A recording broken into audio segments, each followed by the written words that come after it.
Hello friends, study tips with Sanjay में आपका स्वागत है। आप सबको 73वें गणतंत्र दिवस की ढेर सारी शुभकामना। वीकली करंट अफेयर्स के सिलसिले को जारी रखते हुए आज हम लोग देखेंगे 17 से 23 जनवरी 2022 के बीच के डेवलपमेंट्स को। तो आइए देखते हैं क्या क्या ऐसा है जो परीक्षा के लिए जरूरी है। 5 अलार्म ग्लोबल फायर की घोषणा 5 अलार्म ग्लोबल फायर की घोषणा किस संस्था द्वारा की गई है? यूनाइटेड नेशंस ऑर्गेनाइजेशंस, संयुक्त राष्ट्र संघ द्वारा 5 अलार्म ग्लोबल फायर की घोषणा। अब सोच रहे होंगे आप ये क्या है? एक्चुअली ये वो 5 खतरे हैं, जोखिम। उन 5 जोखिम को रेखांकित किया है यूएनओ ने और इसे नाम दिया है 5 अलार्म ग्लोबल फायर। ये क्या है? पीस, शांति, कम होती हुई शांति। साइबर सिक्योरिटी को खतरा। तीसरा कोविड पैंडेमिक, यह भी अपने आप में बहुत बड़ा खतरा है। क्लाइमेट चेंज, यह भी एक बहुत बड़ा जोखिम है। और ग्लोबल फाइनेंस सिक्योरिटी अर्थात विश्व की वित्तीय प्रणाली। इन 5 सेक्टर को सबसे अधिक जोखिम है और यह डिक्लेयर किया किसने? यूएनओ, संयुक्त राष्ट्र संघ ने नाम दिया 5 अलार्म ग्लोबल फायर। प्रश्न ऐसे भी पूछ सकता है, यूएनओ द्वारा जो 5 अलार्म ग्लोबल फायर की घोषणा की गई है उनमें शामिल इनमें से कौन नहीं है? और इन 5 में से 3 दे देगा, चौथा कोई और दे देगा, या 4 दे देगा, 5वां कोई और दे देगा। तो आपको ये भी याद रखना है, peace, cyber security, covid pandemic, climate change, global finance, इन सब मुद्दे पर जोखिम है विश्व को। तो इससे 2 तरह के प्रश्न बनते हैं। एक तो इसने किसने डिक्लेयर किया है, बताया है, तो यूएनओ ने, और दूसरा कौन कौन जोखिम है वो। अब आइए आगे देखते हैं। केंद्र सरकार द्वारा घोषित पराक्रम दिवस 23 जनवरी किसको समर्पित है? सुभाष चंद्र बोस। अपने पिछले वीडियो में मैंने इसकी चर्चा भी की थी, जो सुभाष चंद्र बोस को जो वीडियो मैंने समर्पित किया था अभी 2 रोज पहले 23 जनवरी को। तो 23 जनवरी को किसको समर्पित है? या 23 जनवरी को जो घोषित किया गया पराक्रम दिवस के रूप में, वह सुभाष चंद्र बोस की जन्म तिथि है। ऑपरेशन सजग किस राज्य में शुरू किया गया? दिल्ली में शुरू किया गया। ऑपरेशन सजग बेसिकली दिल्ली में शहर में होने वाले क्राइम्स को कम करने के लिए, समाप्त करने के लिए ऑपरेशन सजग शुरू किया गया और इसके काफी फायदे भी मिले हैं, ऐसा रिपोर्ट आया है। IF4, देखिए IF4 का संबंध किन देशों से है? इंडिया, इजराइल से है। बेसिकली IF4 एक फंड है, इंडिया और इजराइल द्वारा बनाया गया एक फंड है, जिस फंड में और अधिक पैसा डाला गया है। ये इनोवेटिव टेक्नोलॉजी के संदर्भ में रिसर्च एंड डेवलपमेंट के लिए डिवोटेड है और भारत और इजराइल इसमें और ज्यादा फंडिंग कर रहा है ताकि research and development different areas में करके दोनों देशों के बीच सहयोग को और बढ़ाया जाए।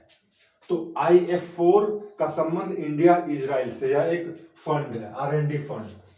MY, देखिए माई 2022 ऐप का संबंध किस देश से है?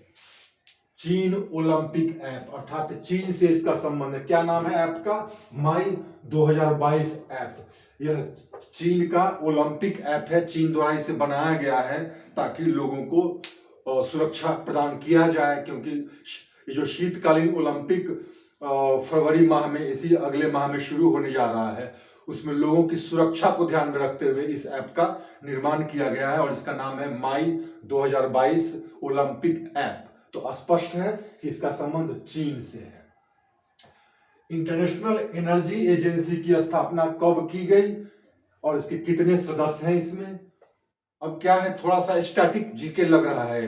दरअसल जो इंटरनेशनल एनर्जी एजेंसी है, इसकी रिपोर्ट आई जिसमें बताया गया है कि जो अभी सिचुएशन है उसमें कई देश फॉसिल फ्यूल, जीवाश्म ईंधन के प्रति अपना रुझान दिखा रहे हैं, बल्कि उसकी ओर उनकी प्रवृत्ति ज्यादा है, न कि क्लीन एनर्जी के प्रति। तो ऐसी रिपोर्ट आई है, तो यह बनता है रिलेवेंट कि क्यों ना हम इस तरह के इंटरनेशनल ऑर्गेनाइजेशन के बारे में भी थोड़ा जान लें, क्योंकि इस तरह के प्रश्न भी आते हैं। तो ये 1974 में बनाया गया था इंटरनेशनल एनर्जी एजेंसी। इसमें 30 सदस्य हैं और इसका हेडक्वार्टर फ्रांस में है। 1974 में इसे जब ऑयल क्राइसिस हुआ था पूरे विश्व में, उस समय इसको बनाया गया था। अभी फिलहाल ये एनर्जी सिक्योरिटी, पर्यावरण और दूसरे मुद्दों को भी ध्यान में रख के काम करता है। तो इंटरनेशनल एनर्जी एजेंसी 1974 में बनाया गया, हेडक्वार्टर फ्रांस। अभी उसमें 30 सदस्य हैं। भारत भी इसका एक सहयोगी सदस्य बना है 2017 में। पहला ब्रिक्स 2022 शेरपा बैठक, देखिए ध्यान से, थोड़ा अलग है। ब्रिक्स 2022 शेरपा बैठक पहला की अध्यक्षता किस देश ने की है? चाइना ने की है इसकी अध्यक्षता। यह पहला ब्रिक्स 2022 शेरपा बैठक है। शेरपा का मतलब है कि जो ब्रिक्स में 5 देश हैं उसके प्रतिनिधि इसमें बैठते हैं और विभिन्न मुद्दों पर बातचीत करके ब्रिक्स का जो मेन पर्पस है उसको कैसे एक्सपेडाइट किया जाए और आगे कैसे बढ़ाया जाए, उन चीजों पे चर्चा करते हैं। आपको तो पता ही होगा ब्रिक्स का फॉर्मेशन कब हुआ था, 2006 में, और इसकी पहली बैठक कब हुई थी, 2009 में। इन चीजों को भी थोड़ा आप देखते चलेंगे तो अच्छा रहेगा। कई बार करंट के बातों को लेकर थोड़े पुराने क्वेश्चंस भी बन जाते हैं। अमर जवान ज्योति को राष्ट्रीय युद्ध स्मारक नेशनल वॉर मेमोरियल में हाल में मिला दिया गया है। तो राष्ट्रीय युद्ध स्मारक नेशनल वॉर मेमोरियल का उद्घाटन कब किया गया? 2019 में किया गया था प्रधानमंत्री मोदी जी द्वारा। 2019 में राष्ट्रीय युद्ध स्मारक। इससे पहले अमर जवान ज्योति को ही नेशनल वॉर मेमोरियल के रूप में जाना जा रहा था, लेकिन इसका फिर से इसका कंस्ट्रक्शन किया गया। 40 एकड़ में राष्ट्रीय युद्ध स्मारक फैला हुआ है और इसका उद्घाटन 2019 में मोदी जी द्वारा किया गया। इसमें 4 चक्र लगे हुए हैं।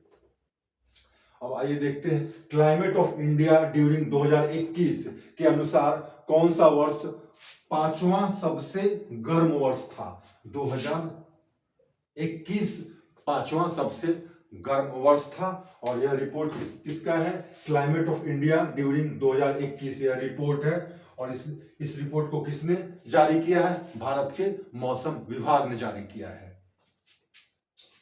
अब देखिए किसे भारत का पहला यूएनडीपी का मतलब यूनाइटेड नेशन डेवलपमेंट प्रोग्राम, तो किसे भारत का पहला यूएनडीपी यूथ क्लाइमेट चैंपियन बनाया गया है? प्राजक्ता कोली, ये एक एक्ट्रेस हैं। इन्हें महिलाओं के लिए के क्षेत्र में, महिलाओं के विकास के लिए, डेवलपमेंट के लिए, इंपावरमेंट के लिए बेसिकली काम करने हेतु इनके कंट्रीब्यूशन को एक्नॉलेज किया गया और इन्हें दिया गया है UNDP youth climate champion Prajakta Koli. Next, किस मंत्रालय द्वारा हाल ही में स्टार रेटिंग सिस्टम शुरू किया गया है? पर्यावरण मंत्रालय द्वारा, मिनिस्ट्री ऑफ एनवायरमेंट द्वारा स्टार रेटिंग सिस्टम शुरू किया गया है। इसका पर्पस है पर्यावरण संबंधी मंजूरी कौन राज्य कितनी जल्दी देता है ताकि कोई भी प्रोजेक्ट तेजी से चल सके, आगे बढ़ सके। तो यह विभिन्न स्टेट्स की रैंकिंग करेगा और यह बताएगा कि किस राज्य में जो प्रोजेक्ट्स हैं उनको पर्यावरण मंजूरी कितनी तेजी से और कितनी जल्दी मिल जाता है। तो this project has been started by initiated by ministry of environment. Clear? हाल ही में खोजा गया सबसे पुराने मानव जीवाश्म का नाम क्या है? ओमो 1 इसका नाम है। यूथोपिया में बेसिकली सबसे पहले इसका पता चला था। ओमो 1 क्या है? ये सबसे पुराने मानव जीवाश्म का नाम है ये। अब आगे देखते हैं अमेरिका के morning consult political intelligence America based एक इंस्टीट्यूशन है बेसिकली। इसके सर्वे के मुताबिक विश्व का सबसे लोकप्रिय नेता कौन है? Quite obviously our prime minister Narendra Modi को एक बार फिर सबसे लोकप्रिय नेता के रूप में माना गया है इस संस्था के द्वारा जो सर्वे किया गया उसके मुताबिक। अब आइए आगे देखते हैं और क्या है।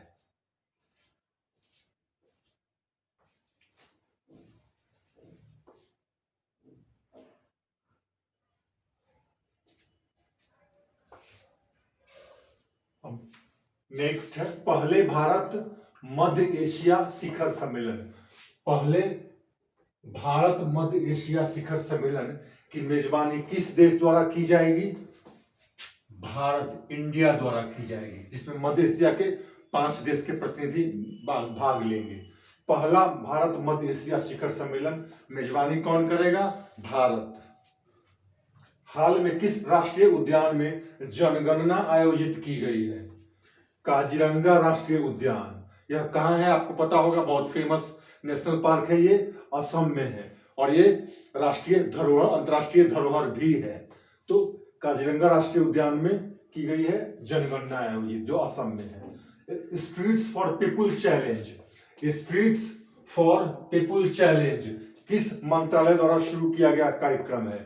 आवास और शहरी मामलों के मंत्रालय द्वारा। आवास और शहरी मामलों के मंत्रालय द्वारा स्ट्रीट्स फॉर पीपुल चैलेंज नामक कार्यक्रम शुरू किया गया है, जिसका पर्पस है सड़क को साइकिल फ्रेंडली बनाना, वॉकिंग फ्रेंडली बनाना, अर्थात जो साइकिल पर वॉक करते हैं, पैदल चलते हैं, उनको ये सेफ बनाना।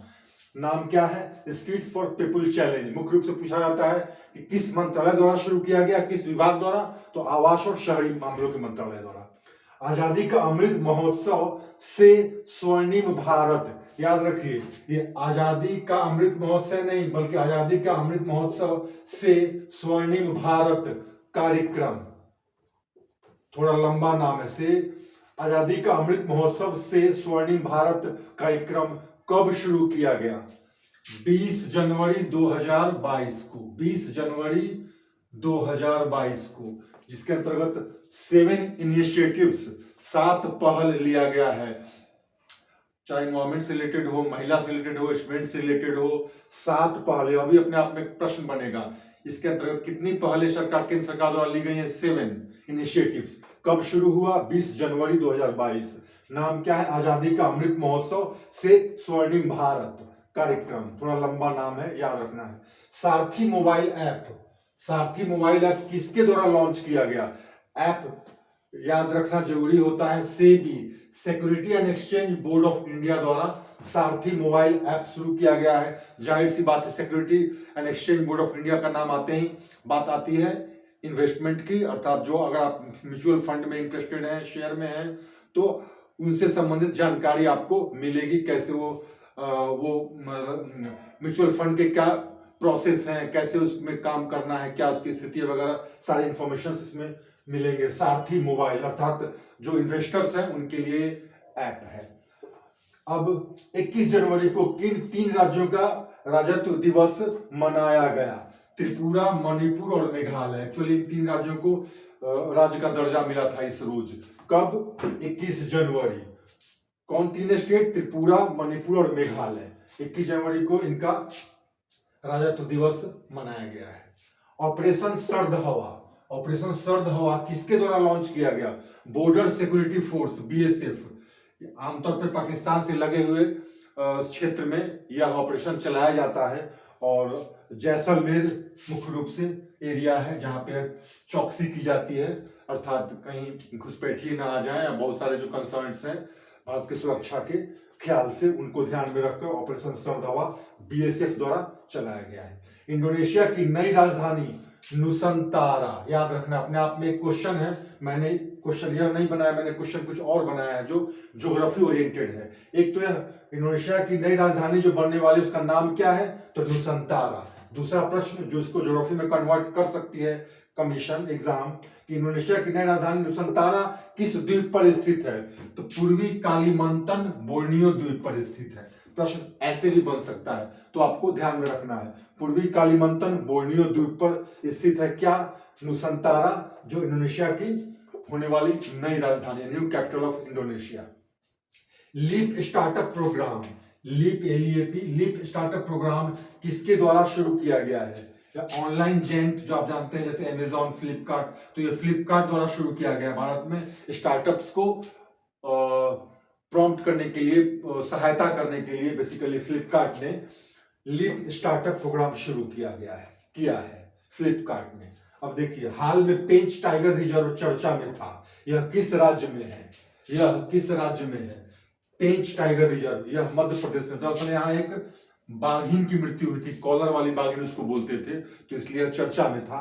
तो चूंकि नेशनल पार्क सेंचुरी से क्वेश्चंस आते हैं, तो आपको ध्यान रखना है। पेंच राष्ट्रीय park, Pench tiger reserve which was in news recently is located in the state of Madhya Pradesh, right.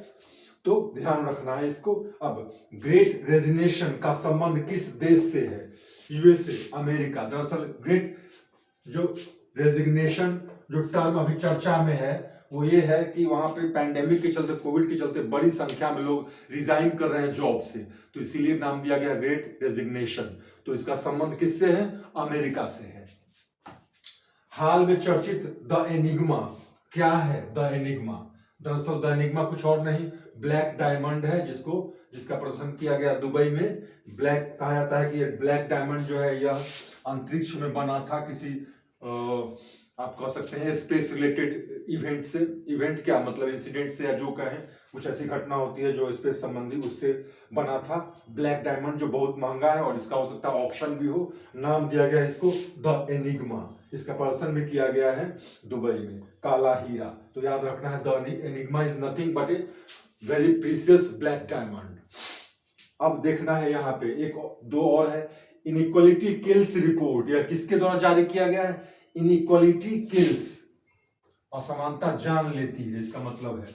किसके द्वारा? ऑक्सफैम इंडिया के द्वारा रिपोर्ट जारी किया गया है। काफी चर्चा में था, कई दिन पेपर में भी आया, न्यूज में भी। इसमें बताया गया है कि भारत में जो धनी लोग हैं और धनी होते जा रहे हैं और जो गरीब हैं और गरीब होते जा रहे हैं, बल्कि यहाँ पे बिलियनर्स की संख्या, मिलियनर्स की संख्या लगातार और बढ़ती जा रही है और गरीब होते जा रहे हैं। तो this report was very much in news and popular for many reasons. तो आपको ध्यान रखना है, ऑक्सफैम इंडिया ने रिपोर्ट दिया था, ये रिपोर्ट इनइक्वालिटी किल्स रिपोर्ट।